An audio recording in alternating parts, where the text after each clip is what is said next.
풀잎에도 상처가 있다. 꽃잎에도 상처가 있다. 너와 함께 걸었던 들길을 걸으면, 들길에 앉아 저녁노를 바라보면 상처 많은 풀잎들이 손을 흔든다. 상처 많은 꽃잎들이 가장 향기롭다. 정호승 씨, 풀잎에도 상처가 있다. 네, 매주 월요일에만 문을 여는 영준 책방, 오늘은 정호승 시인의 시 풀잎에도 상처가 있다로 시작해봤습니다. 영준 책방의 책 주치, 중앙대학교 문헌정보학과 남영준 교수와 함께합니다. 교수님 안녕하세요. 네, 안녕하세요. 네, 반갑습니다. 지난주가 첫 개업식이었어요. 영준 책방에. 주변 반응이 좀 어땠나요? 네, 제가 나름대로 열심히 셀프 모니터링 하였습니다. 네. 그러니까 뭐 목소리를 좀 크게 해달라. 네. 그다음에 소개하는 책을 왜 선물로 왜 안 주냐. 네. 또 어떤 분들은 뭐 목소리가 인물보다 좋다. 뭐 이런 소리도 들었고요. 네. 또 남편에게 처방책을 읽혀야겠는데 어떻게 할 수 있느냐 등등 많은 피드백이 있었습니다. 근데 주변 반응이 꽤 좋네요. 네, 뭐 제 주변에 좋은 얘기만 하는 것 같습니다. 네. 네. 아니, 청취자분들의 반응도 아주 뜨거웠어요. 교수님 여기 환자 있습니다. 저 좀 치료해 주세요 하는 문자부터 또 아는경 인턴을 위한 책 처방인데 제 마음이 치유된 느낌입니다. 뭐 이런 문자들도 있었고요. 또 본인의 책 처방을 원하는 사연들도 많이 왔었거든요. 그래서 이렇게 영준 책방 주치의에게 책 처방을 원하시는 분들은요. 오늘도 방송 중에 말머리에 책 처방이라는 요 세 글자를 꼭 달아서 사연과 함께 보내주시면 됩니다. 문자 메시지는 샵 0945 우물정 0945번으로 보내주시면 되고요. 짧은 문자 50원, 긴 문자 사진 100원의 정보 이용료 부과됩니다. 또 예셉 채팅창 유튜브 보이는 라디오로도 책 처방 원한다고 메시지 남겨주실 수 있습니다. 그중에서 오늘은 지난주에 책 처방을 신청해 주셨던 8679 청취자님을 위한 책 처방 준비해 오셨다고요? 네. 실은 저도 8679님과 아주 유사한 경험을 갖고 있어서 남의 얘기 같지 않아서 제가 이 사연을 제가 채택했습니다. 제가 사연을 직접 좀 소개해 드릴게요. 8679 청취자님, 책 처방 신청합니다. 안녕하세요 교수님. 저는 결혼하고 자영업을 하다가 생계가 어려워서 다들 힘들다고 하는 타일 일을 시작한 타일공입니다. 지금까지는 사랑하는 와이프를 책임지겠다는 완벽한 동기부여 하나만 갖고 쉴 새 없이 달려왔는데요. 그 결과 기술자가 됐고 적지 않은 임금도 벌고 있습니다. 하지만 요즘 들어서 왠지 힘도 없고 일도 하기 싫고 실력도 멈춘 것 같은 무기력한 기분이 드는데요. 쉼 없이 달려서 목표를 이루고 나니 그 다음 목표가 없어진 느낌입니다. 일종의 슬럼프가 온 것 같은데 교수님께서 다시 정신 차리고 열심히 뛰라고 맞춤 책 처방 부탁드립니다. 이렇게 아주 길고 정말 정성 어린 사연이었어요. 그러니까요. 저는 뭐 아주 뭐 이 사연 보면서 아이고 뭐 굉장히 그냥 솔직하게 보내주셔서 감사했습니다. 그러니까요. 이분한테 어떤 책을 처방해 드릴까요? 저는 이분에게 정호승 시인의 풀잎에도 상처가 있다를 처방해 드리고 싶습니다. 앞서서 저희가 코너 시작할 때 제가 잠깐 읽어드렸던 그 시 말씀하신 거 맞죠? 네, 맞습니다. 네. 요 시를 추천하신 이유가 있을까요? 네. 지난 7월 통계청의 경제활동 인구 조사를 기준으로 국내 실업률은 3.9%로 나타났어요. 네. 전달 4.0%보다 다소 감소는 하였지만 전 세계 경제가 심각한 다운턴으로 여전히 어려운 상황입니다. 네. 오늘 사연 보내신 분은 이런 어려운 여건에도 불구하시고 기존에 하시던 자영업에서 전문 타일공으로 완벽하게 전직하신 훌륭한 분이세요. 그러니까요. 네. 이분의 책 처방을 위해 정말 많은 고민했습니다. 왜냐하면 어설픈 처방은 오히려 독이 될 수 있기 때문입니다.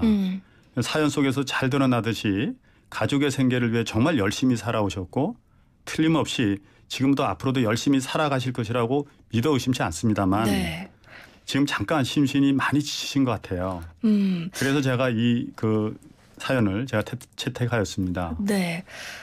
사실 목표가 있을 때 열심히 달려갈 때는 이제 뒤도 안 돌아보고 앞을 향해서 달려가지만 그 목표를 달성하고 난 후에 허탈감 충분히 가능할 것 같다는 생각도 들거든요. 네네. 실제적으로 그런 이유 때문에 제가 정호승 시인의 이 책을 추천해 드린 거고요.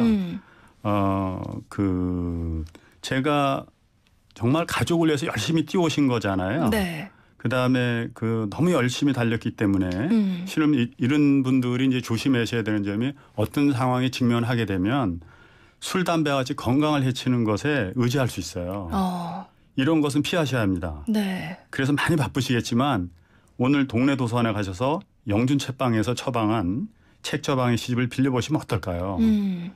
동네 도서관도 생각보다 가까이 있어서 오늘 사연 보내신 분을 기다리고 있었습니다. 네. 그래서 바로 좀 방문해 보시고요. 네. 저희 책 처방이 즉시 증상을 낫게 하지는 않을 것 같아요. 그렇지만 천천히 확실하게 낫게 할 수 있다고 저는 확신합니다.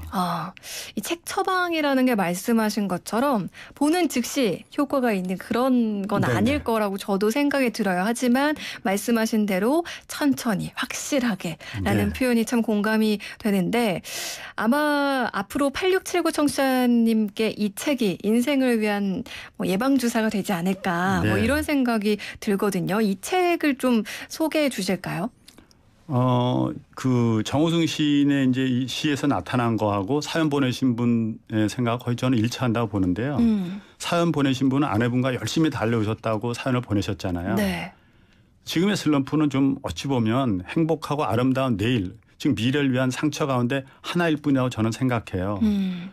어떻게 생각하면 좀 말장난 같다라고 말씀할 수도 있지만 그냥 너무 깊게 생각하지 마시고요. 그냥 시를 시대로 그냥 읽어봐 주면 참 좋겠어요. 그러다가 주무실 때 혹은 타일 하실 때 상처받은 많은 꽃잎들이 가장 향기롭다는 말을 나도 모르게 되뇌어지면 그때부터 슬럼프에서 탈출이 시작된 거라고 저는 확신합니다. 상처 많은 꽃잎들이 가장 향기롭다. 네, 그렇죠. 네. 흔들리지 않고 피는 꽃이 어디 있으랴. 맞습니다. 이런 다 글귀도 흔들리고 상처받고 이러죠. 네. 생각이 나는데요. 네. 그리고 이 책 말고 또 한 권 또 생각나셨다고. 네. 한 권 더 추천해 주시죠. 다른 한 권의 책은 사연 보내신 분의 모습이 지금 우리나라의 가장으로서의 아버지 모습이잖아요. 그렇죠. 이미 잘 알고 있겠지만 아내와 가족들은 아버님을 가장 깊이 존경하고 있을 거예요. 그래서 영준 책방의 두 번째 책 처방은 이정록 시인의 시집 아버지 학교를 추천하려고 합니다. 네. 읽어보시면 가슴이 좀 먹먹해지다가 또 어떤 때는 웃음도 나고 그래 내가 이러면 안 되지 다시 힘내자라는 생각이 저절로 드실 거예요.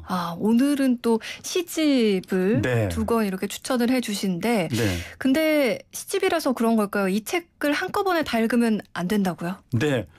시집이 한 권이 생각보다 70개의 시집이 들려 있어요. 70여 개의 시가요. 근데 네. 그걸 한 권에 다 읽으려고 그럼 부담 갖지 마시고 네. 그냥 제가 오늘 추천한 그중에서 한 3개의 시만 한번 읽어봐 주시면 참 좋습니다. 음미하는 시간이 필요할 것 같다. 그럼요. 이런 네, 생각인데 어떤 시인가요? 이제 하나는 연탄이라는 시하고요. 효자손, 그다음에 외양간, 마구간, 가슴간이라는 시입니다. 네. 이 시는 이제 읽어보시면 가족 간의 사랑을 직접 느끼실 수 있을 거예요. 제가 자신하건대 이 3개의 시를 읽다 보면 그래? 그리고 나머지 시를 다 읽게 된다고 저는 확신해요. 네. 그래서 먼저 연탄이라는 시는 집에 온기를 데우기 위해서 아버지 자신이 하얗게 재로 변해가는 모습을 표현하십니다. 가장으로서 가족을 위해서 자신을 희생하는 가장의 모습을 연탄에 비유한 시입니다. 네. 또 하나의 시인 효자손은 아내에 대한 깊은 사랑을 투박하게 표현한 내용입니다. 혹시 조현지 아나운서가 이 시를 좀 읽으시면 감사하겠습니다. 네, 미리 좀 보내주셔서 제가 읽어드리려고 하는데 한번 읽어볼게요. 효자손 이정록. 등 긁게 이름이 왜 효자손이래? 등 긁어주는 니들 손이 효자손이지. 손잡이 긴 놈으로 다시 사와야겠다. 팔이 잡다가 아예 못 쓰게 됐다. 옥수수 자루에 꼬챙이 꼽아서 쓰는데 나처럼 쉰내 진동하는구나. 이왕이면 가슴 볼록하고 날씬한 미녀 손이 좋겠다. 먼저 쓰던 불효자 손 사오지 말고 말이여. 그리고 꼭 중국산으로 사와라. 한글로 미녀라고 써있으면 네 엄니 속상할 것 아니냐. 너무 좋은데요. 마지막 읽은 거 이상으로 좋은데요. 네, 너무 좋습니다. 약간 유쾌하기도 하면서 뭔가 가슴이 찡해지는 네, 것 맞습니다. 같아요. 좀 먹먹하면서도 웃음도 나고 이런 시죠. 네. 이 시 읽어보면 자식에게 어머니를 사랑하고 있다는 말을 애들로 표현한 시라고 전 생각해요.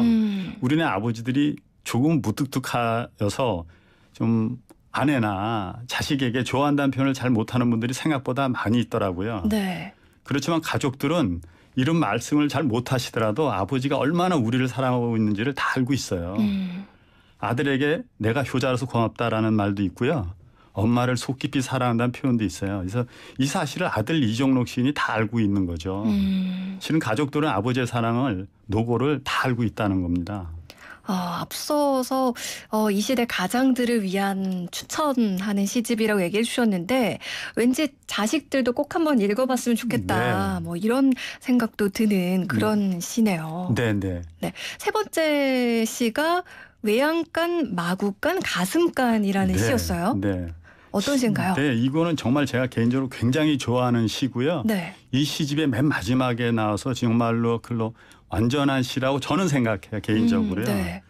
이 시에 있는 이제 간이라는 외양간, 마구간, 가슴간, 간이라는 거는 사이간자를 썼어요. 네. 그러니까 하나의 공간을 말하는 거죠. 근데 외양간과 마구간은 마소를 키우는 공간이고요. 그럼 가슴간, 가슴이라는 공간이 누가 키울까라고 생각했는데 거기에서 이종록 시인의 아버지는 이렇게 표현해요. 엄니, 가슴간에 누가 산대요? 라고 물어요. 네. 그랬더니 어머니가 난 죽어서도 네 아버지다. 그만한 멋쟁이가 없지. 실은 가슴간에 아버지가 살고 있는 거죠. 어머니 가슴 속에. 네. 근데 실은 자식일 거라고 생각을 하는데 실은 자식이 아니에요. 남편입니다. 네. 타일 일을 도우시는 아내분 가슴 속에 8679님만 계시는 거죠. 그래서 8679님 가족에게서 인정받고 사랑받고 있기 때문에 조만간 지금의 슬럼프는 언제 그랬냐는 듯이 사락 없어질 겁니다. 틀림없습니다. 그리고 참 시집을 읽으실 때 처음에는 좀 가슴으로만 읽어주세요. 네. 시를 막 다 읽어야겠다, 꼭 이해하겠다는 의무감은 버리시고 편하게 읽으시길 바랍니다. 우리가 영어를 완전하게 이해하지 못하더라도 영어 팝송 가사가 마음에 와닿잖아요. 그것처럼 시를 완전하게 이해하지 못하여도 시어가 가슴에 와닿기 때문입니다. 네. 사실 시를 이해하는 것도 저희가 뭐 말씀하신 팝송도 그렇고요. 미술 작품도 네. 그렇고요. 어떤 예술 작품을 대하는 것처럼 네. 다 이해하지 못해도 뭔가 마음에 와닿는 게 있다면 네네. 그 순간이 시를 이해하는 순간이 아닐까. 그럼요. 뭐 이런 생각도 좀 네. 너무 어렵게 듭니다. 생각하지 않으셨으면 하는 마음입니다. 그리고요. 네. 또 길지 않으니까 부담도 없고요. 맞습니다. 네네. 네, 이렇게 남영주 교수님께 책 처방 원하시는 분들은요. 샵 0945번으로 문자 메시지 보내주시면 됩니다. 단문 50원, 장문 100원입니다.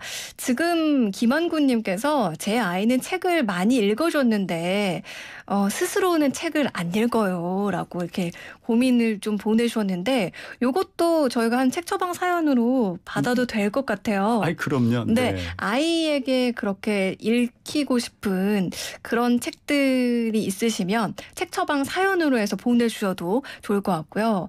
지금 저희가 전해드린 시 두 수의 소개를 네. 듣고 눈망울에 눈물 고인다는 문자도 네, 많이 왔고요. 네. 너무 좋다라는 네. 이야기들도 보내주고 계신데 네.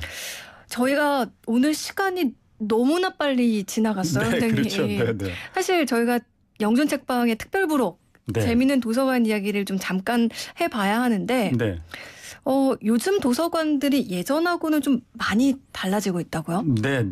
많이 달라졌죠. 그래서 그 도서관에서 그 연구나 학업을 위한 조용한 공간도 필요하지만 재봉틀과 같은 작업도 심지어는 작은 공작 기계도 사용할 수 있도록 하는 도서관이 많이 있습니다. 도서관에서 재봉틀이랑 공작 기계요? 네, 그렇습니다. 뭐 3D 프린터도 있지만 실제 이제 재봉틀 같은 경우는 이용자들이 도서관의 책들을 보고만 가잖아요. 네. 근데 그러지 말고 책을 참고로 해서 자기가 원하는 간단한 소품이나 인형들도 만들고 뭔가 제작을 하는 공간으로 만들어준 거죠.